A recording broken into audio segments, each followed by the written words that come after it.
Welcome to Drill Tip Tuesday. Here's your weekly dose of inspiration to build a creative habit, one drawing at a time.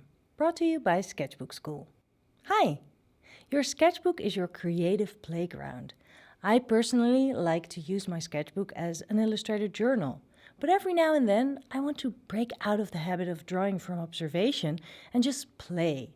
So today, let's play with faces.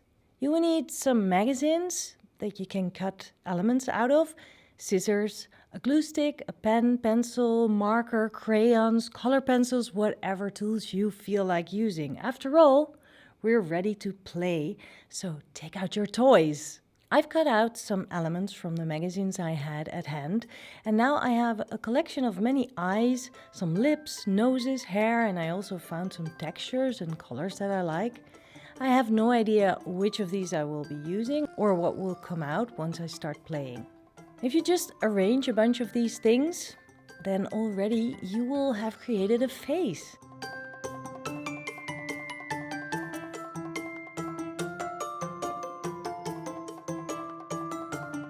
Now you can use that as an example to draw a face.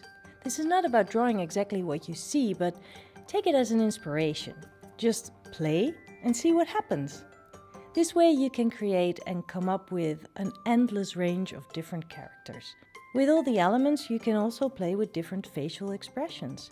See what happens if you turn an eye upside down, use eyebrow shapes to make the face frown, look angry or surprised. Look at the many options that you have and fill your page with many faces. The drawings that you make may not be the way you usually draw them. You will tap into a different kind of style and creativity.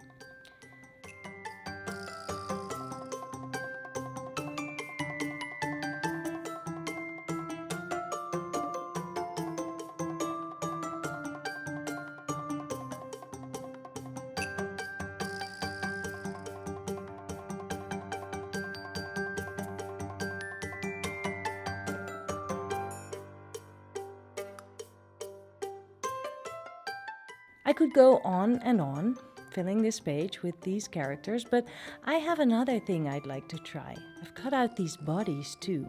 They add a bit of a story to these faces. See? Same body, completely different combinations. I'll create a face to fit this body.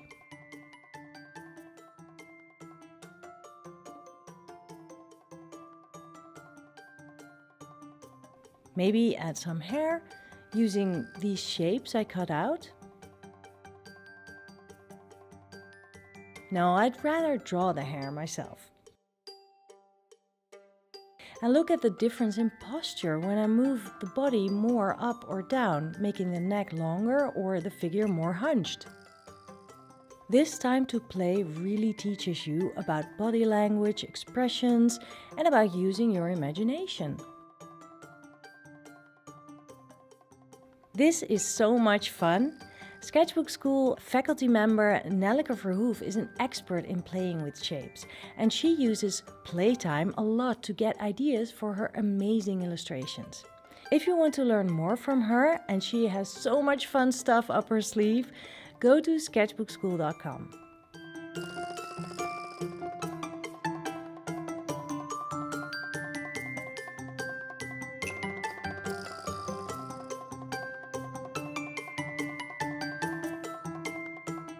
This posture is perfect to play with, and I don't even need to think about the shape of the face, just two lines will do. Between them, I add the eyes and the nose, and I can even just leave the mouth out. Again, with this figure, I can move the body up or down for subtle differences in posture. So much fun! Today, take 15 minutes or half an hour or even more and create your own playground in your sketchbook. Fill one page or more. No judgments. It's not about the results. It's really about playing and exploring and tapping into your imagination and creativity. And if you'd like to share what you make, please do and use the hashtag DTT in action so I can see what you made. And I'll see you next week. Have fun!